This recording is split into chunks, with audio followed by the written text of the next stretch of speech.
here.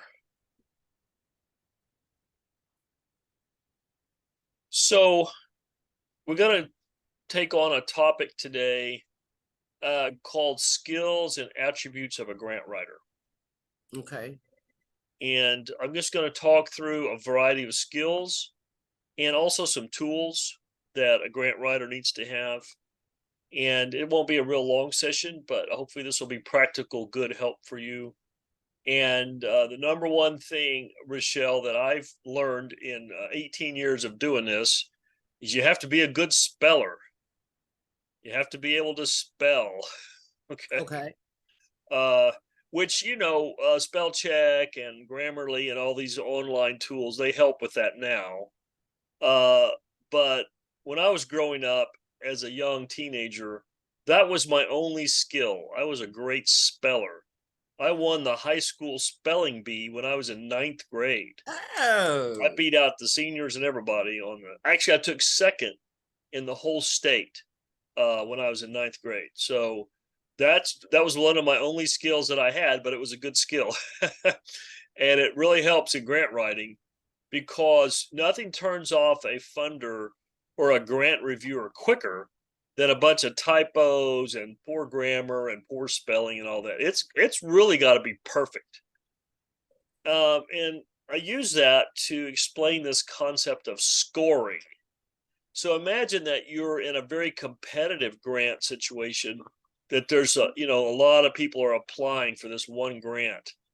And what they'll do in those situations, Rochelle, is they'll score. You have to have a score of like 95 out of 100, even to make the cut, even to make the first cut, right? Because there may be 150 different people applying for this grant, and they're trying to weed it out, right?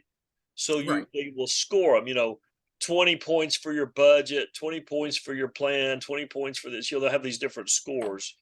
But on the competitive ones, you got to score almost perfect to even be considered, right? So one of the first things they're going to do to weed people out is look at their grammar and their spelling.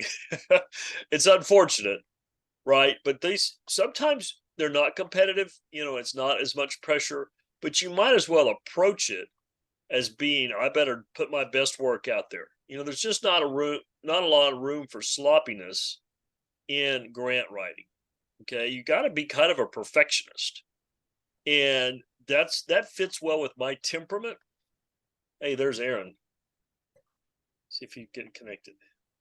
Can, can you hear us, Aaron? I think he's still coming online. Um, but being a perfectionist is a good fit for me personally, right? That's my temperament is like that. And I'm very organized and I'm very, try to be precise in my work. But not everybody's like that. And I get that. But I'm just giving you a heads up that really that the ability to deliver a quality looking document, even if you're doing it online, even if you're filling out some application online, you still have to have proper grammar, proper punctuation, proper spelling. Does that make sense?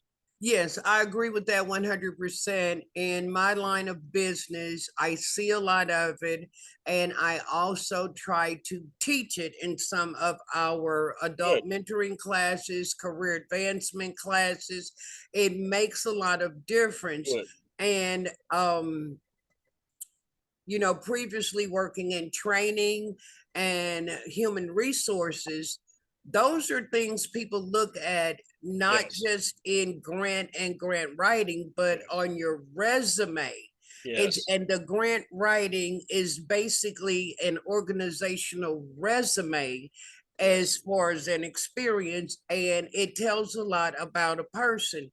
So I was trying to write an impact statement last week and all this week, okay? And the grammar, and when you write each sentence,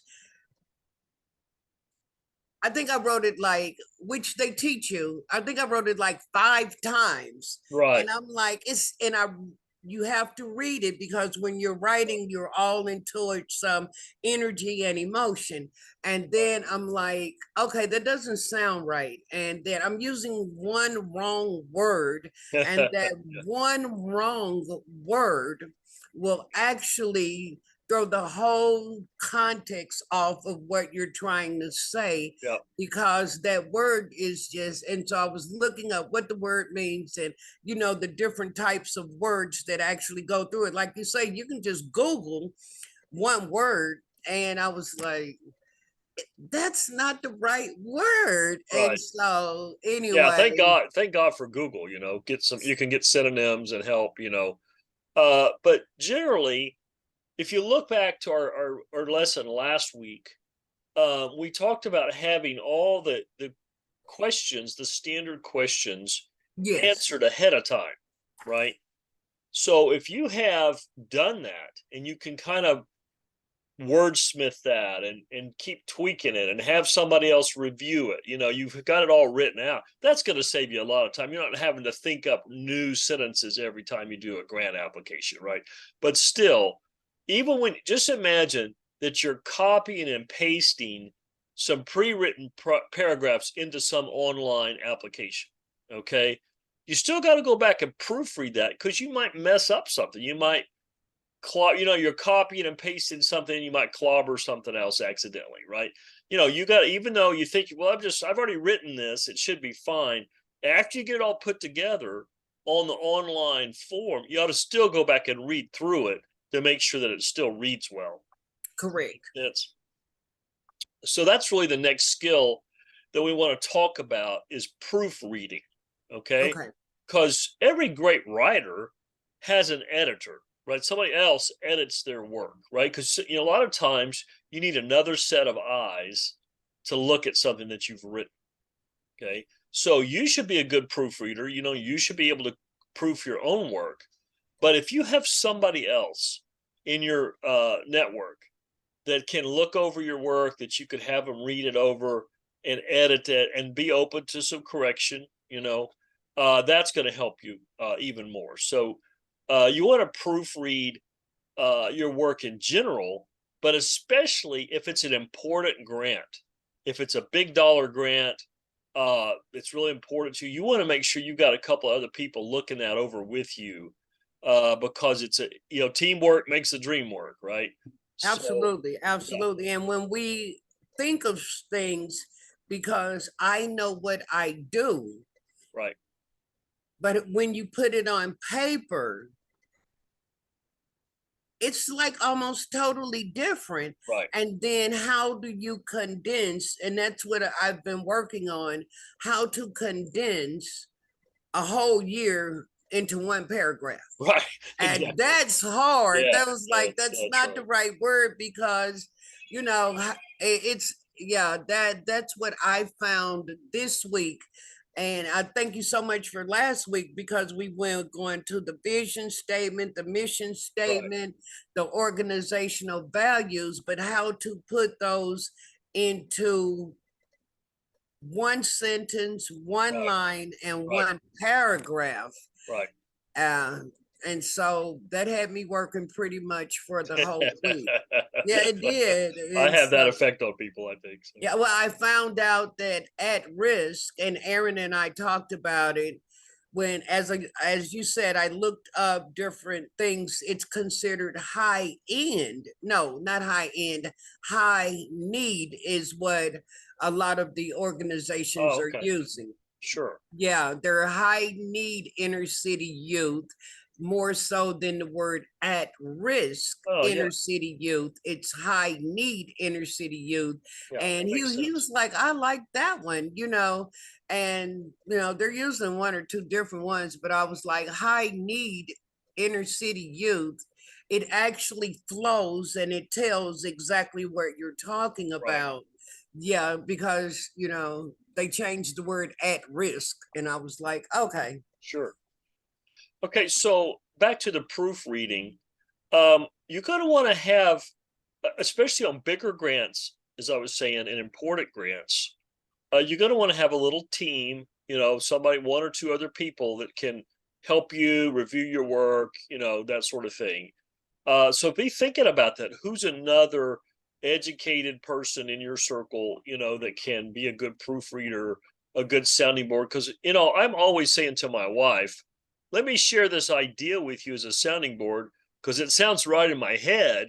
But when I say it out loud, sometimes it's crazy, right?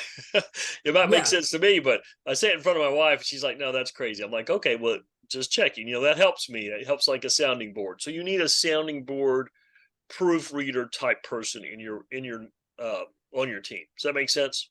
Yes. Okay, good. Now I will say in my world as a grant writer, I mean, I'm not full time. I'm trying to be retired, so I'm doing it part time, but I'm still managing two or three or four different opportunities at the same time. It's not just one and then finish that and do the next. I wish it was. But with you, this may or may not apply because you may be doing one at a time or you may be doing multiple ones. But if you find yourself doing multiple grant applications at the same time, you better be a good project manager. If you've got different deadlines that you're trying to handle, different requirements, different, whatever. That to me, that's very common. I find myself in that. That's why I wrote my own database. I wrote a Microsoft Access database just to help me keep up with all the different grant applications because I've got some that, that we're applying or we've been turned down, but they said apply next year or their deadline's not for 8 more months. And so we don't have to work on it right now. You got to keep track of all that. Right. And I've got, just for the one ministry that I've been helping, I have 105 funders in my database, so 105 different situations. And so if you don't have a database, you just go crazy trying to keep track of all that. So you got to be task oriented. You got to be project management aware. You don't have to be like a super, high level project manager, but you better be able to handle multiple things at the same time. Any questions And about you that? use the Access database. Say again. You using Access? Yeah, which I will share that. If you want that database, I will give it to you and give you some training all for free. And what I would do was I would empty out, it's got a lot of data in it for a particular client, right? I was doing that for a particular ministry. So I would just empty out the database of, all those funders they were talking to, but I would show you how to use it to log in, potential funders and then begin to track progress and all that stuff. And you can produce nice reports out of there. What's next? What do we do next? What did we do last? Who's giving us how much? It's got all that in there. It's just customized. I wrote it myself just for this. That's pretty cool. So we'll Okay, talk about good. that later. We'll talk about that later. All right. So you got to have some pretty good computer skills, obviously, and I think you have those. But I have found, Rochelle, that my filing system, my organizational system, has really got three parts. Okay. There's the tracking of things in my database, but then I also have a folder on my Windows computer, in my Windows file structure. I'll have a folder for each of my clients, or I mean, each prospect, right? Each prospective funder, because you're going to want to save copies of, correspondence, save documents. You want to keep your electronic files organized. So you're going to want to have folders, for each of your projects. Then you're going to need paper files. You really need some manila folders, and so you're going to have some paperwork that's hard copy that you want to keep track of. So you're going to need paper files, computer files, and the database. That's what I have found. You kind of got to keep all that in sync. It's not real complicated. There's not a lot of that, but it's good to keep it all kind of separated and organized so you can find stuff when you need it. Does that sound good? Yeah. Okay. No, that sounds normal because we have the book, the notebook, so we do the paper, but then to organize the document files and then to organize the database, because you say the database lets you know what date Right. that everything is due. And then the document file will let you know which way to go. Right. And yeah, and then we always will have paperwork Right. forever. Yeah, Good. I'm glad you're just tracking right along with me. This is great. yeah, Okay. The the the part that people don't understand is the difference between grant writing and grant research. Okay. okay, Because when somebody says, "Oh, will you be my grant writer?" what they really mean is go find me some funding and then help me apply for it. Right? They don't know where any funding is. So the research of finding the funders and the funding sources, that's more important, really, even than grant writing, because you don't got anything to write. There's no grants to write until you've found some opportunities. right, And that's by far the most work is the research. Okay. So you've got to be a pretty good researcher, to be in this, to work as a grant writer. Now, if you're at if you're at Changing Change Ministry, if you're doing it just for your ministry, that's different than having a sideline hustle of being a grant writer.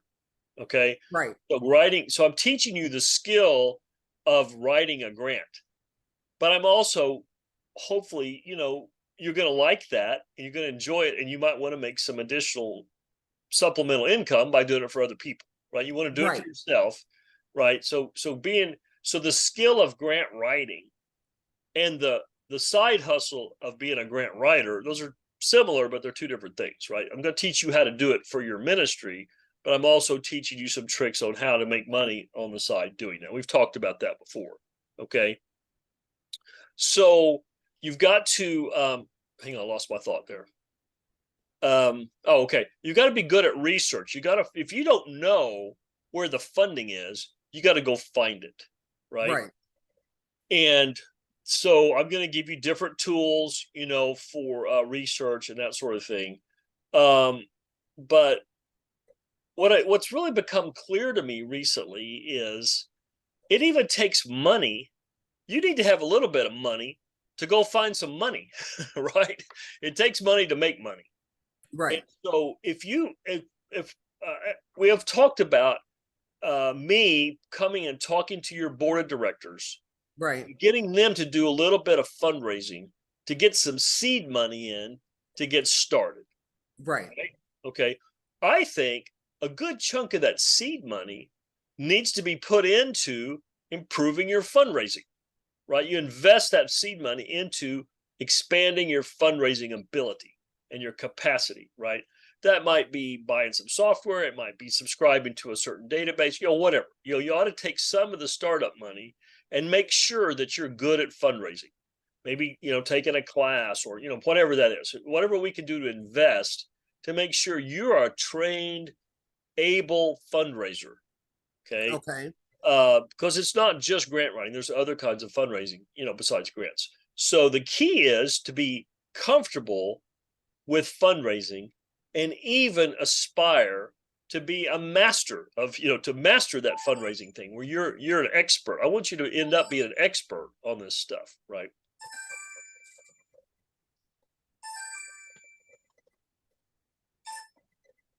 go ahead. So our goal is to get Rochelle to be an expert funding master, right? I want you to have mastery over this stuff eventually.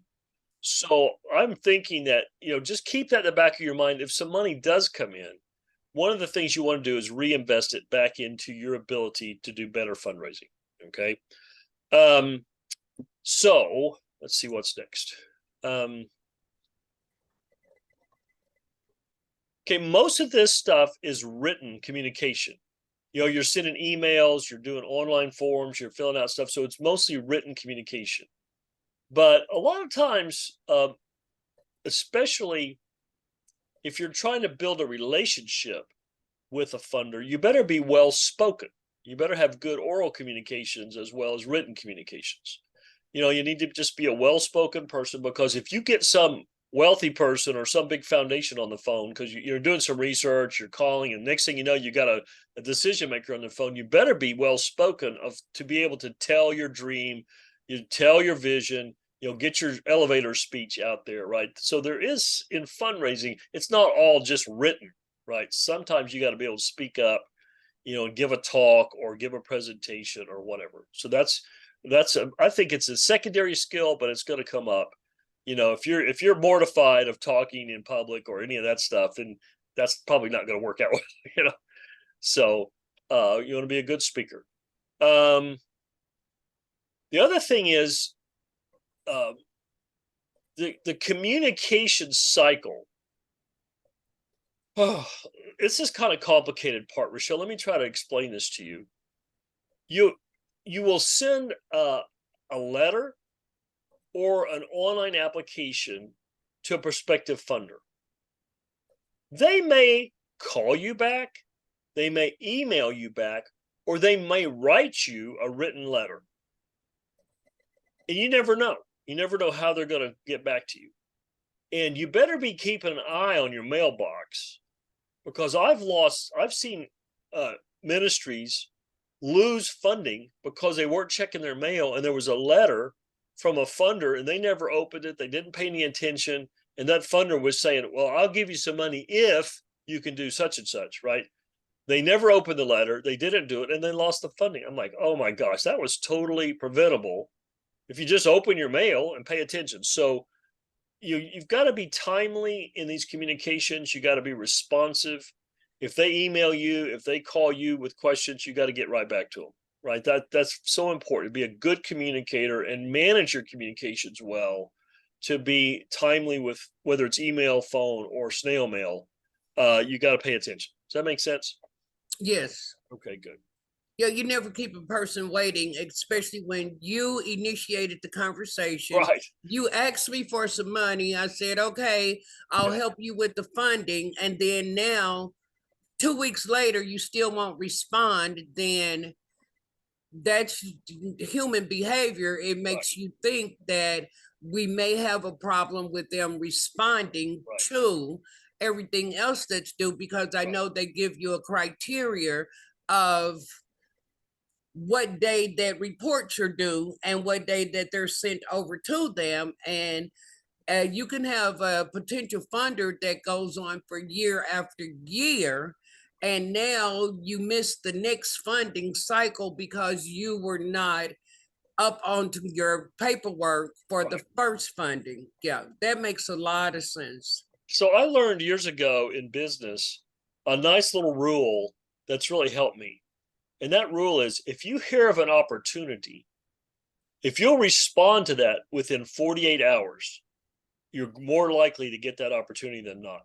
So let's say you hear about a new meeting or a new funder or a new something. If you can respond to them in 48 hours from the time you hear of it, even if it's just a letter or a note saying, we've heard about this, we would like to participate. They just hear from you that you're interested. You don't have to have a grant application in 48 hours, but if you could at least let them know, hey, we are wanting to pursue that, or if they hear from you of your interest. If you'll show interest in an opportunity within 48 hours of hearing about it, you greatly improve your chances of getting that opportunity. So I kind of use that 48-hour rule of, from the minute I've heard about something till the time I get something back to them, that seems to work out pretty well. So that's just a rule of thumb on that. So obviously, the grant, this I'm kind of wrapping up here, but the grant writing is almost all online today, right? It's I'd say 85% online. So you better have good internet. You better be good at email. You better be good with your computer. You need some good tools, and your toolkit really is, don't try to do this from a phone or a tablet. Please do not. You need a computer, like a real computer, a laptop or a tower computer with good internet. Does that make sense? Yes, because the phone does not provide all the information. It doesn't. That when you do anything on the phone, you receive 80 to 90% of the information that's actually on the computer. Right. So what you're missing can be the most important part, but you didn't see it because you're scrolling up and down a phone. And then the Right. computer, for me, it allows me to be able to toggle back and forth a little bit better Right. through the applications and, Excel and Word and everything like that. Yeah. Yeah. The other thing I've learned is if you're using a laptop, most laptops, the screen is kind of small and the keyboard is kind of small. It's okay, but it's hard to sit at a laptop all day long, hunched over, trying to work on a laptop. I'd rather see a real computer, like a tower computer with a full keyboard, a nice big monitor, so you're not, so you've got good visual uh, pictures on your monitor. That's just my preference. Some people prefer a laptop, but I like a nice work. You need a nice workstation where you're sitting at that's got good lighting, good computer, good internet, and a printer. You're going to need a printer sometimes, especially if you're using my database. You're going to want to print out a report of here's all the things that are coming or whatever, right? And you really need that printer to be a multifunction scanner, because you're going to have to scan in some documents every once in a while to upload, to some uh, funder's website. So let me give you an example. The funder will often ask to attach a list of all the other grants that you have pending. They want to see that you're asking other people for money too. Okay. That's critical that you be able to produce a list of other funders. If that's a required attachment, that you show them a list of all the other grants that you're pursuing, even if it's just 4 or 5, you got to be able to produce that list. Well, that's a list that would come out of the database. You would print it out, then you would scan it to a PDF, or you could print it to a PDF, and then you've got to upload that to the website. So that's it. So it's not just standard forms like your IRS letter or your budget that never changes, right? Sometimes you got to generate a report that's unique to that funder's request. And so you've got to be able to print and scan at your workstation.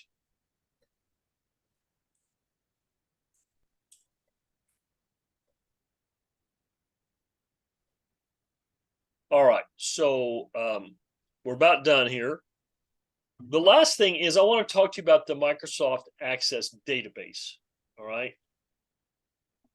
I am a little frustrated because I learned to program a database using Microsoft Access years ago. And it runs in Windows and it runs under Microsoft Office, but it's a special version of Microsoft Office. If you get the home-based or educational-based version of Microsoft Office, it does not have Access in there. You have to get the business version of Microsoft Office. So you've got Word and PowerPoint, Excel, but also Access. Otherwise, you can't run the database. Okay.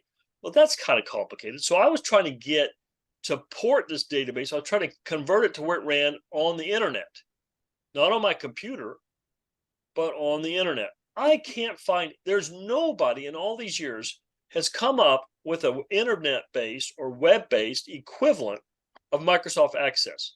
Microsoft made Word, Excel, PowerPoint, all their stuff is on the internet, not Access. They did not take Access to the internet. So I can't just like take my database and suck it up to the cloud and have it run. There's no place for it. Nobody has that. I would have to hire a custom programmer to create an equivalent of my database on some web-based web page that I don't have the ability to do. I don't know how to build my same database. I don't know how to build that on the internet. I just know how to do it on my computer. So that's a little frustrating. So my database is wonderful and it's very useful, but it would require, if you want to use that same database, which I recommend, but don't require, you're going to have to get Microsoft Office with Access running on your computer. You'd have to have that particular version of Office where you have Microsoft Access. And if you go to the internet and just try to buy Microsoft Access as a standalone product, I think it's like $264 or something, some ridiculous amount that they charge for that. So that's a little bit of a quandary. But I just want to make you aware of that. But we can talk about that. We may check your computer. You may already have Access on there for all we know, because some people's Microsoft Office included that, depending on what version you bought. So that's a subtle nuance there that's really been kind of a pain in the butt. And but we can work through that as we go forward. So that's my overview of all the skills and the tools that really a grant writer is going to require. So that all seemed to make sense to you. Do you have any questions? No, it actually, everything that you said makes a lot of sense Good. as far as the spelling skills. Okay, if you're going to send the information to someone, you must cross your T's, dot your Amen. I's, Amen. be a good speller, pass it through one or two other people, let them read it and make sure it makes sense, because we're human. It makes a lot of sense in my head because I do it every day, but can I write it in a way that someone else will understand it? Right. Yeah, and so that is a skill that, well, I have a little bit as a corporate trainer. Right. And so, and then writing training manuals for as a corporate trainer, then I understand how, you're supposed to write it. Yeah. And it's hard for people to grasp the information when they're just reading it and going along. It's just like our mentoring class that we're doing now. It comes from the book, and the students are able to read the book and understand everything, or you really want to make sure they understand 90 to 95% of it, because everybody's on an individual level. So I do agree with that 100%, because that's one stage that we're in now. And then developing the youth portion, we have to make sure that the 10-year-old is able to understand information also. So yes, I agree Okay. with that. Well, And then keeping the database is some good information. Keep it on paper, keep it on Access, keep it on a document is very good information. Right. So next week, well, first of all, I just want to say I'm very pleased to hear you say that, because if you had said, no, I'm not like that, I can't do those things, then we would have an issue. You wouldn't be a good grant writer if those things didn't make sense to you. So I'm very pleased that now we can go forward. So that was important. That stuff was important. So next week, we're going to go and look specifically of how to write a letter of inquiry to a funder. Because remember, I said last week, some of them say, just send me a letter to start off the conversation, right? So I'm going to show you how to write a letter of inquiry. And then we're also going to go into a real online grant application. And I'm going to show you exactly how that works and how to log in, how to keep track of where the login information is, all that stuff. Because what I've learned is let's say you go to the John Smith Foundation website, and they say, click here to begin to apply.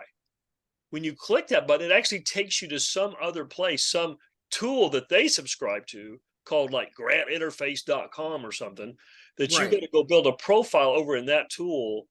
And it's got a different login. It's got its own login, its own username, its own password, its own web address. You better remember all that, because if you save your work and you want to come back later, what if you can't log in and to what you did? So I'm going to walk you through all of that, how that whole world works. I'm going to show you a real live example and how involved. Some of them are simple, but some of them can be pretty involved.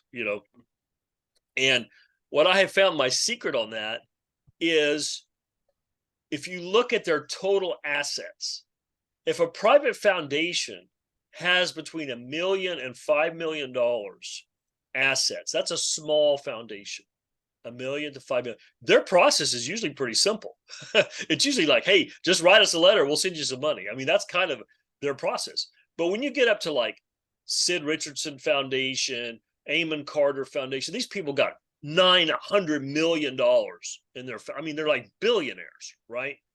Oh my gosh, they want to have 15 pages of application and all these questions and stuff you never even heard of.